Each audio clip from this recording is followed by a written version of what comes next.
Hello friends, I am glad to see you again. Today I will tell you about a neighbor who wants to get our exclusive property. I'm not typically the kind of person who rushes home for every piece of family drama. I used to be a police officer, and in those days, I prided myself on keeping my emotions in check. Even after leaving the force, I maintained some measure of distance from extended relatives, focusing on my own small ventures in a nearby city. But when I received a frantic phone call from my grandfather earlier in the week, his voice trembling in a way I'd never heard before, I dropped everything. I canceled meetings, rescheduled tasks, and found someone to water my houseplants. The urgency in his tone told me this was no ordinary feud or misunderstanding. Something serious was happening, and he was scared. The problem, he told me, revolved around a particular neighbor, somebody he had tolerated for the past few years, but who had recently escalated into downright aggression. He never shared all the details during that brief phone conversation. I just caught scattered phrases like "wants me gone" and "sending threatening letters." And "I'm not safe here," but that was enough for me. This was my grandfather's home, and he deserved peace. I quickly learned that the property, which used to be remote and nearly ignored, had shot up in value thanks to new developments nearby. A fancy ski resort had popped up further up the mountain, bringing in wealthy investors and real estate speculators. Suddenly, Grandpa's land was a prime target. And the neighbor in question? He was determined to push Grandpa out by any means possible to snatch up the parcel for himself, or so it seemed. It's funny how families keep secrets, or at least hold back until the last possible moment. My grandfather's always been an independent man. He taught me how to fish in the lake below, how to recognize edible berries along the forest trails, and how to read the warning signs of a looming storm. He was never one to ask for help. If something broke, he would fix it himself. If he needed to move heavy furniture, he'd drag it across the floor, back protesting all the while rather than call anyone. So when I heard that he'd been dealing with this neighbor's intimidation tactics for a long time, I couldn't help but feel a sting of guilt. Why didn't he say something sooner? I would have been here in a heartbeat. Instead, he'd tried to handle it himself. But once he realized the neighbor was stepping over serious legal lines, that's when fear overcame his pride, and he called me. I pulled into the gravel driveway, the crunching of tires echoing through the otherwise quiet evening. Grandpa came out onto the porch right away, wearing that faded flannel jacket he's had for decades. He offered a shaky wave, and I could see relief in his eyes. I parked the car and took a moment before stepping out, bracing myself. It felt surreal to be back here after so long. The porch light cast a warm glow, illuminating the worn rocking chair where I used to watch shooting stars on summer nights. Although I was happy to be back, I also felt an underlying tension in the air, as if the forest itself was holding its breath. Over cups of tea inside, Grandpa's beverage of choice these days, he told me more of the story. The neighbor, a man named Colson, had only recently moved in about 3 years ago. He purchased a plot of land adjacent to Grandpa's, but soon discovered that Grandpa owned the best vantage point for certain scenic overlooks that tourists and high-end developers were drooling over. At first, Colson tried the friendly approach, offering to buy Grandpa's land. Grandpa refused politely.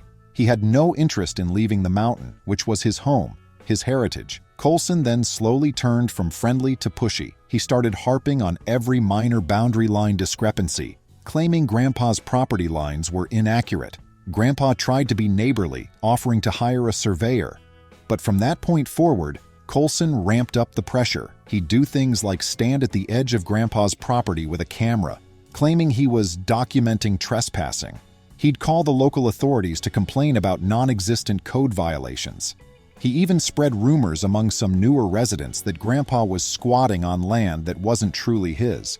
Of course, the longtime locals knew better, but the new folks, enchanted by the lure of these luxury developments, were easy for Colson to mislead. Tensions escalated when Grandpa started receiving letters that threatened legal action if he didn't move out. The letters were loaded with personal digs, aiming to intimidate. They contained false claims that Grandpa was endangering the environment, blocking public access, and operating illegal structures. The list of allegations went on, each one more bizarre than the last. Eventually, he found handwritten notes jammed into his mailbox, warning him that you'd better leave before something bad happens. That was when Grandpa realized this wasn't just a land dispute, it was harassment. After that, he was too afraid to walk alone in his own yard, worried that Colson might be lurking. My grandfather, a man who had always been fearless in my eyes, was genuinely scared. and it made my blood boil. I listened patiently, interjecting only to clarify certain legal details. Even though I'd left the police force, I still had a firm grasp of property laws, criminal harassment statutes, and how to gather the right evidence to protect yourself. Grandpa seemed surprised that I was not just worried for him, but also outraged. I explained to him that people like Colson count on fear to get their way. They intimidate and push boundaries until their victims either give up or slip up. Grandpa had done neither so far, and that's probably why Colson was getting more aggressive. That first night, we discussed a plan. Although Grandpa felt anxious at the thought of confronting Colson directly, I told him we needed to be proactive. I wanted to gather as much evidence as possible to expose Colson's harassment. We decided to install some discreet cameras around the property. Grandpa had avoided anything like that because he thought it would be too expensive or complicated. But modern technology has made security systems pretty accessible. By the time I crawled into the old guest bedroom that evening, I was already strategizing.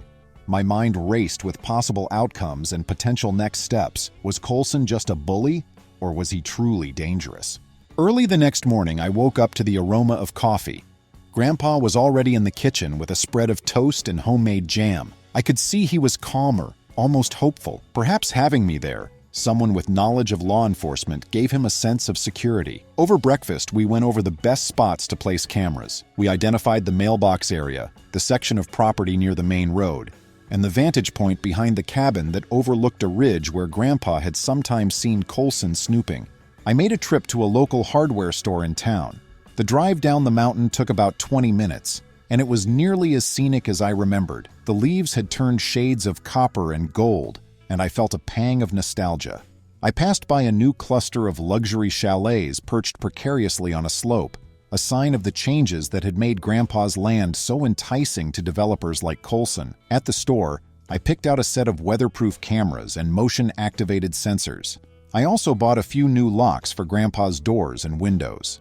A friendly clerk asked if I was fortifying a rental property, but I just nodded and said it was for my grandfather's place. I didn't see the need to delve into the details with a stranger. When I returned, Grandpa and I spent the rest of the morning installing the cameras. I showed him how the mobile app worked, so he could check the feeds if he ever felt uneasy. He looked intrigued, yet slightly overwhelmed by the technology. Nonetheless, he seemed comforted by the prospect that, should Colson try anything, we'd have a record of it. That very afternoon, I decided to take a walk around the boundary lines with my grandfather. He pointed out the stone markers that had been in place for decades. These were legally recognized boundary posts, set long before Colson bought his land. We took pictures of them, documented everything carefully. I advised Grandpa to put all these records, along with the property deed and survey maps, in a secure place. Midway through our boundary walk, we found a few disturbing signs. Some of the old fences had been cut, as if someone had tried to expand the boundary. A small footpath that Grandpa used was blocked by large rocks piled artificially. And there were footprints, heavy boots from the look of them, that weren't Grandpa's or mine. It was unsettling, but we kept our composure. We snapped more photos, took notes, and moved on. That evening, while reviewing the camera footage from just a few hours earlier, I was shocked to see a figure crossing the property line near the mailbox. The footage wasn't crystal clear, but the posture and general build matched Colson's description. A stocky man with broad shoulders and a slight limp on his left leg. Grandpa had mentioned that he walked with a noticeable hitch. The figure appeared to be tampering with the mailbox. Grandpa had told me about those hateful notes he'd been finding. Now we had video evidence of someone messing around there. While I was still reviewing that footage, I got a phone call from one of my old friends from my law enforcement days. Let's call him Carter. We'd kept in touch intermittently, and I remembered he had recently moved to a county not too far from Grandpa's. I explained the situation briefly, and Carter offered some guidance. He told me about filing a formal complaint with local authorities for criminal harassment and intimidation. I appreciated his advice, but I also knew from experience that rural county officials sometimes move slowly unless you present a rock-solid case. That was why I was gathering as much evidence as possible. The next day, Grandpa and I decided we had enough to at least get a restraining order or an order of protection if Colson's intimidation continued. We drove to the county courthouse in town, a small building with an American flag fluttering out front. Inside, we approached the clerk's office and asked for the necessary paperwork to file a complaint. Grandpa was visibly nervous, but I assured him this was the right step. The clerk was polite, though somewhat aloof, probably dealing with piles of trivial disputes every day. However, once we started listing the documented evidence we had, footage of trespassing, threatening letters, tampered property, her eyebrows rose. She provided us with detailed instructions to fill out the forms, and she urged us to provide all the photographic and video evidence we could. While we were at the courthouse, we also went to the recorder's office to confirm Grandpa's property boundaries and deed. Sure enough, everything was in perfect order, and there was zero ambiguity about the lines. This reinforced my suspicion that Coulson was simply bluffing and hoping he could scare Grandpa into leaving. The question was, how far was he willing to go? On our drive home, Grandpa asked me if I thought Coulson could become violent. I didn't want to alarm him, but I also couldn't lie. He might, I said. People who escalate like this sometimes resort to more aggressive tactics, but don't worry, we'll be prepared. As soon as I said that, Grandpa turned to stare out the window, silent. I could only imagine how tough it must have been for him, living alone and feeling threatened by a menacing neighbor. That moment cemented my determination to see this through to a just conclusion. I decided to put my old investigative skills to further use.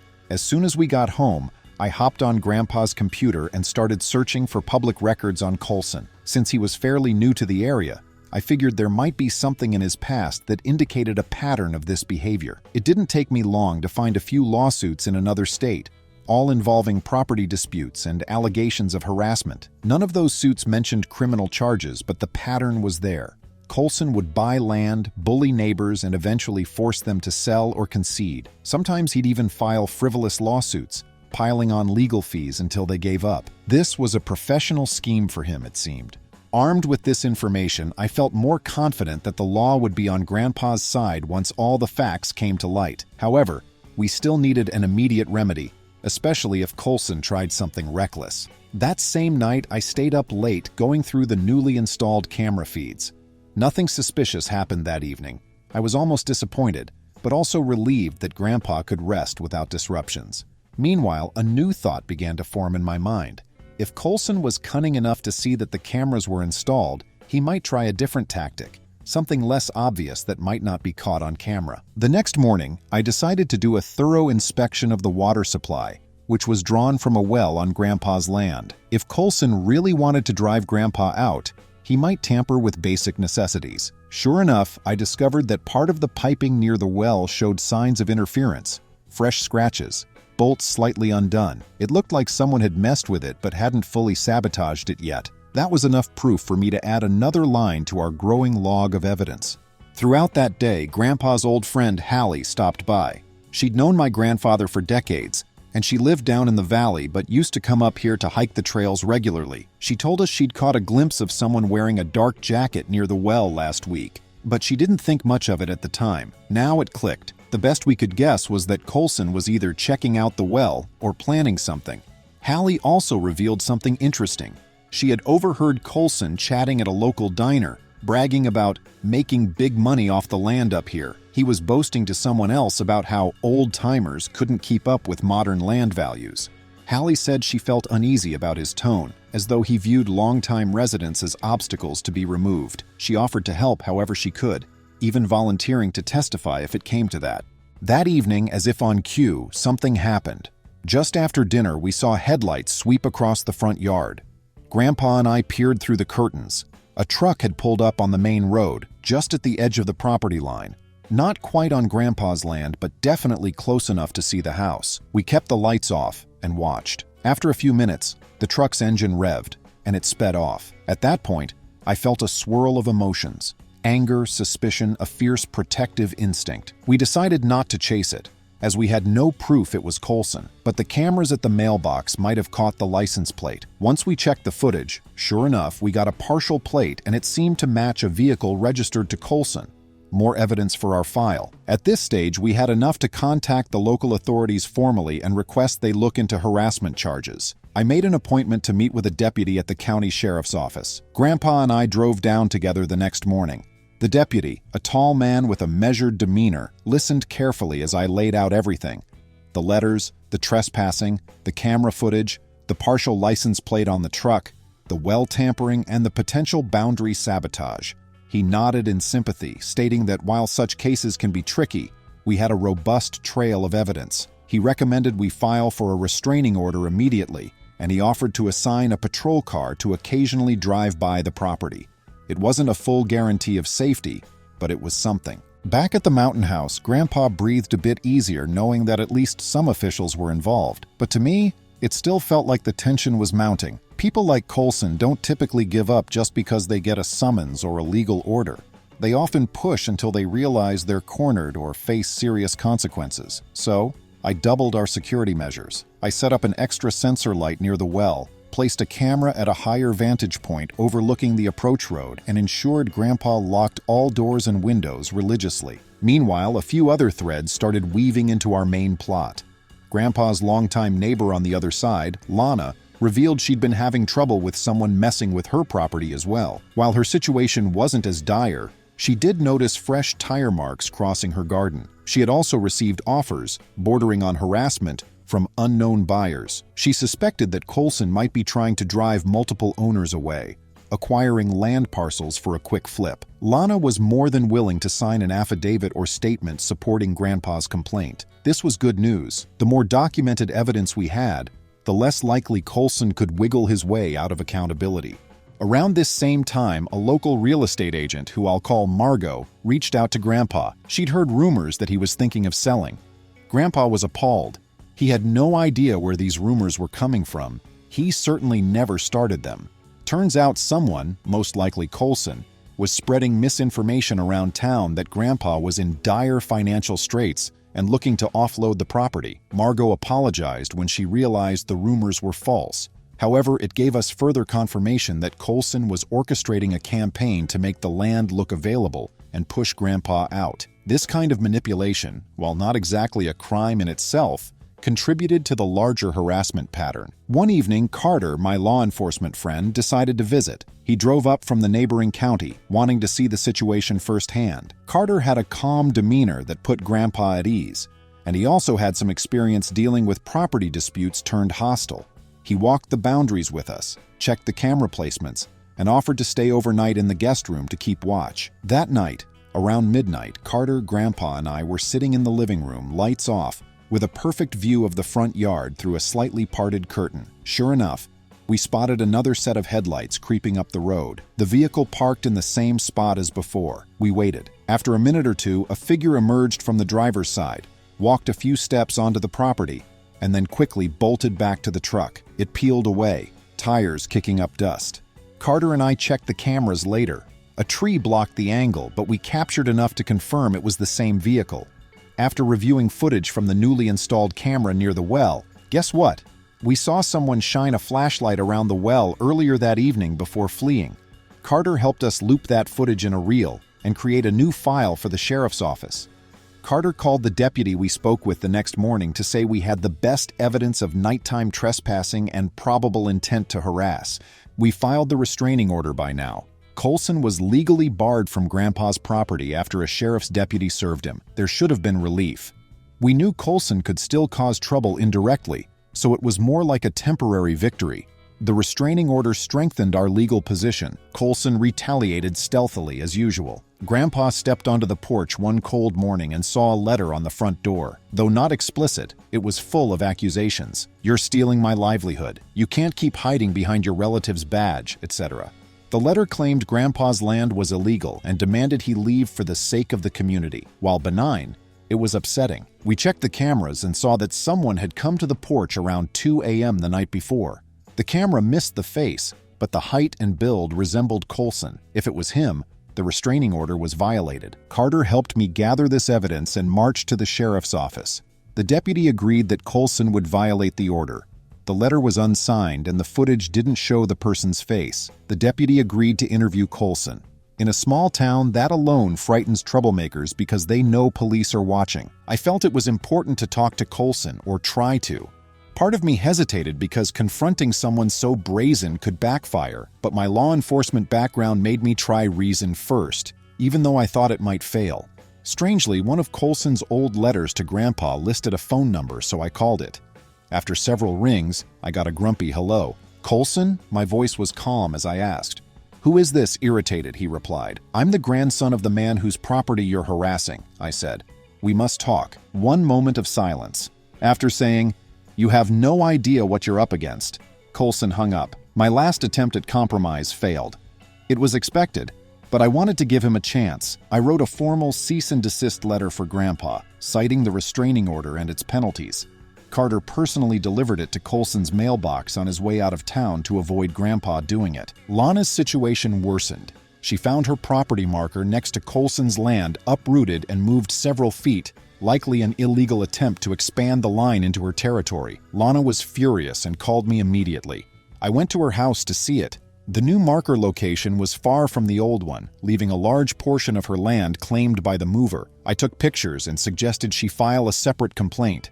Her fence was also broken in one corner, more proof that Coulson was using the same intimidation tactics against multiple targets. I realized Grandpa and Lana weren't the only ones being targeted as we dug deeper. Many new owners may not have old records or the guts to fight back. They may have been quietly expelled. The case became more serious after Lana's complaint.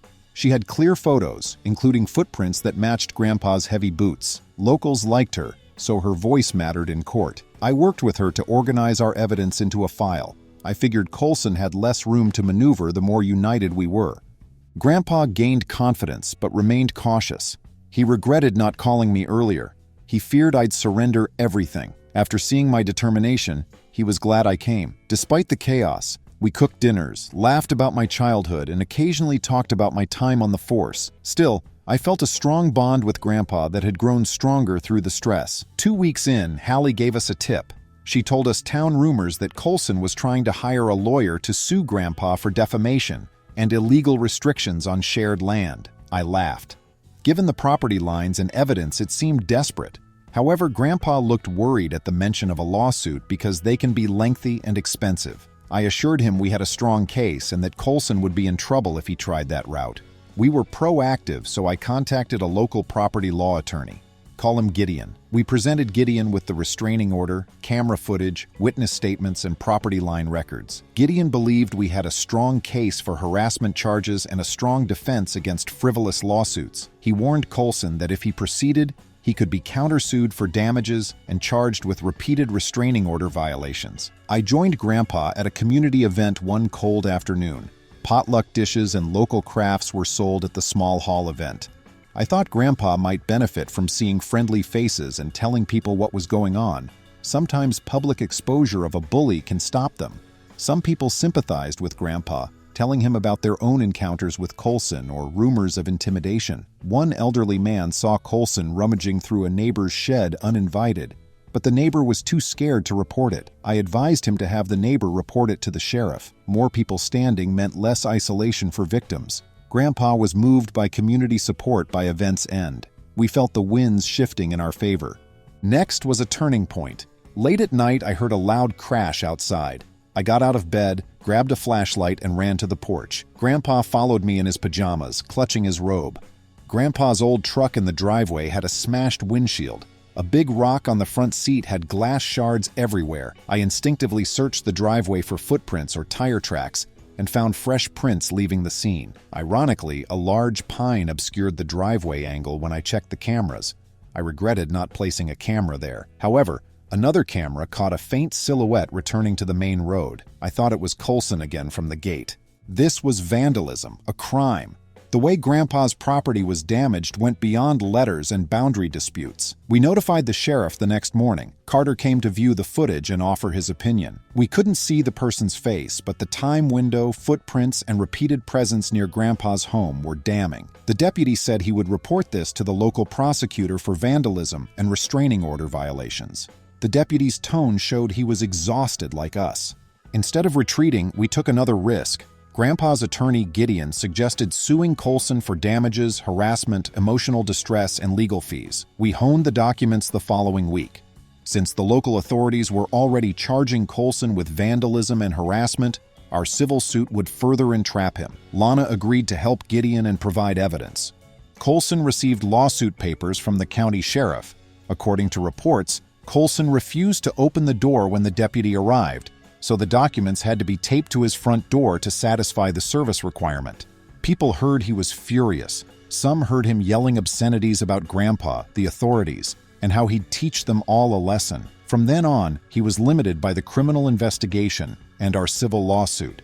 Laws were closing in on him. Next few weeks were surprisingly quiet on the mountain. Coulson may have realized that harassing him would incriminate him. In between drama, Grandpa and I strengthened the property's security. We strengthened the fence, repositioned cameras, and stocked Grandpa with groceries and supplies to reduce his travels. Grandpa and I bonded more than ever during this time. We discussed my career change after leaving the force, how I missed the camaraderie but not the politics, and how I was considering new opportunities to stay closer to him. The deputy called to say the prosecutor's office would charge Coulson for vandalism, trespassing, and harassment. Restraining order violation was crucial, even though our camera footage was partially obscured. Footprints, the repeated pattern, and neighbor statements made a strong case. Gideon was confident we would win the civil lawsuit, which was gaining steam. Court cases can take a long time, so we prepared. The intimidation surrounding Coulson faded as news of his impending legal troubles spread. Some new residents, drawn to his charm or real estate expertise, realized he was a troublemaker rather than a smart investor. The older residents who had known Grandpa for decades were glad to see him stand up for himself. Several more landowners reported suspicious boundary changes or unannounced Coulson visits. Each testimony cornered him. Coulson countersued for defamation. Gideon disproved that claim by showing that camera footage, eyewitness accounts, official property records, restraining orders, and vandalism charges supported our claims. Coulson also claimed that Grandpa's cameras invaded his privacy, but the judge ruled that property surveillance is legal, especially to prevent and document trespassing. The criminal hearing day arrived. Grandpa worried Coulson would do something drastic in court or outside it. Grandpa, Lana, Hallie, and I went prepared to testify. Coulson seemed to have a resigned lawyer who knew the case was hopeless. Hearing was brief. The judge reviewed the charges, heard a summary of evidence, and scheduled a full trial unless a plea agreement was reached. Coulson was red-faced throughout. We felt relieved but didn't celebrate in court. Justice was holding him accountable. As the next hearing approached, rumors circulated that Coulson might sell his property and leave town. He struggled to sell due to lawsuits and criminal charges. Legal disputes on the property must be disclosed before selling. Since he was personally named in the lawsuits, fleeing would only result in warrants or default judgments. In short, he was stuck. The full trial was never shown. Lawyer negotiated Coulson's plea deal. He pleaded guilty to lesser charges to receive a reduced sentence of heavy fines, community service, and strict probation that required him to stay away from Grandpa's property. The judge also warned him that further violations would result in jail time. Coulson reluctantly agreed, realizing he was outmatched. Coulson also settled the civil suit out of court, paying for Grandpa's truck damage, emotional distress, and legal fees for Grandpa and Lana. I could see Grandpa's shoulders lighten after signing. He won. As far as the law allowed, justice was done. Coulson still avoids leaving his property. When he does, he avoids Grandpa and Lana's land. He's still looking for a buyer for his property, but now that everyone knows about his antics, no one wants to pay his asking price. He may have to leave under much worse conditions than expected. When he apologizes for not contacting me sooner, I tell him to relax.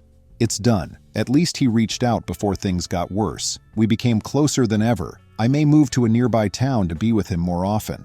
I like to think I protect my family as an ex-cop, but it's more. Seeing him so vulnerable reminds me that life is short and family is precious. We only have so many years together. Why spend them apart? This experience reconnected me to my purpose. After leaving police work, I can use my skills to protect my loved ones. Truthfully, seeing justice done, using my legal knowledge to fight a bully who thought no one would challenge him, was satisfying. Sometimes all it takes is one expert who says, "Enough is enough." Friends, thank you. See you soon.